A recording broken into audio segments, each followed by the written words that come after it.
Inclusion and exclusion in life. Ano ang aakayin? Ano ang alisin sa buhay natin?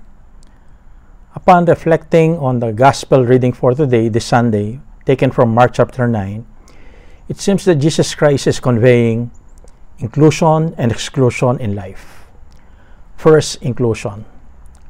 Whoever is not against us is for us.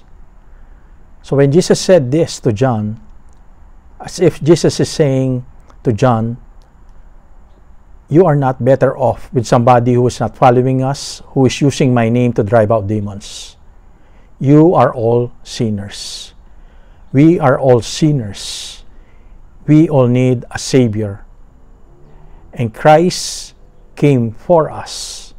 God sent His only begotten Son, that whosoever believes in Him may not perish, but may have eternal life. And Christ, who is fully God, fully man, died for us on the cross to redeem us from our sins.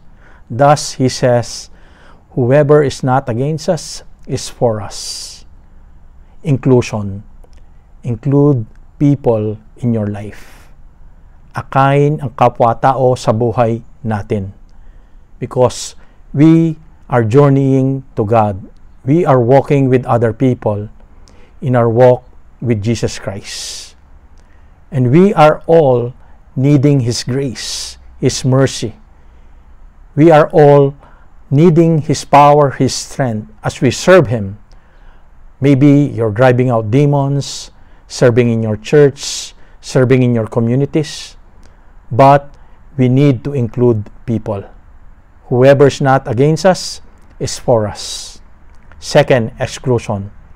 Jesus said, anything that leads you to sin, cut it off. Not physically, but anything that leads you to sin, cut it off. Any place, any situation, go away from those places. Go away from those situations which may lead you to sin. Exclude sin in life. Include people in our Christian life. Exclude sin in our Christian life.